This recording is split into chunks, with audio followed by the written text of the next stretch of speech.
நம்ம ஓவராலாக ஆப்டிடியூடில் கவர் பண்ண வேண்டிய டாபிக்ஸ் என்ன?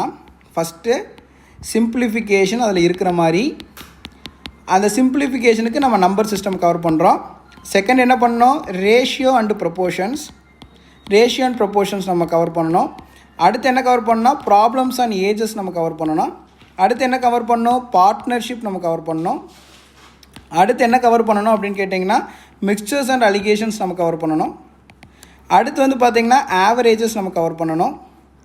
அப்போ ஆப்வியஸாக அரித்மெட்டிக் ப்ராக்ரெஷன்ஸும் நம்ம கவர் பண்ணணும். அடுத்து வந்து பார்த்திங்க அப்படின்னு கேட்டிங்கன்னா நெக்ஸ்ட்டு மெயின் வந்து பார்த்திங்க அப்படின்னா எல்சிஎம் அண்ட் ஹெச்சிஎஃப் நம்ம கவர் பண்ணணும். அடுத்து வந்து பார்த்திங்க அப்படின்னு கேட்டிங்கன்னா உங்களுக்கு டைம் அண்ட் ஒர்க் நம்ம கவர் பண்ணணும். அடுத்து பைப்ஸ் அண்ட் சிஸ்டம்ஸ் நம்ம கவர் பண்ணணும். அடுத்து மெயினாக பர்சன்டேஜஸ், அது எழுதலையா? ஓகே, முன்னாடி எழுதியிருக்கணுங்க, நான் எழுதலை. பர்சன்டேஜஸ் நம்ம கவர் பண்ணணும். அதுக்கப்புறம் வந்து பார்த்திங்கன்னா பர்சன்டேஜஸோட அப்ளிகேஷன், அதாவது ப்ராஃபிட் அண்ட் லாஸ் நம்ம கவர் பண்ணணும். நெக்ஸ்ட்டு பார்த்தீங்கன்னா மென்சுரேஷன், அதாவது ஃபஸ்ட்டு ஏரியா கவர் பண்ணணும். அடுத்து 14th வால்யூம் நம்ம கவர் பண்ணணும். சரிங்களா?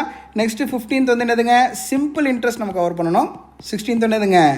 காம்பவுண்ட் இன்ட்ரெஸ்ட்டும் நம்ம கவர் பண்ணணும். 17th என்னதுங்க? ப்ராபபிலிட்டி நம்ம கவர் பண்ணணும். அப்போ இங்கே பாருங்கள், 1 2 3 4 5 6 7 8 9 10 10 டாபிக் தான் சிலபஸில் கொடுத்துருக்கான். ஆனால் நம்ம இன்டெப்த்தாக அனலைஸ் பண்ணும்போது நம்ம எத்தனை டாபிக் கவர் பண்ணணுங்க? மொத்தம் 17 டாபிக் கிட்ட கவர் பண்ணணும்.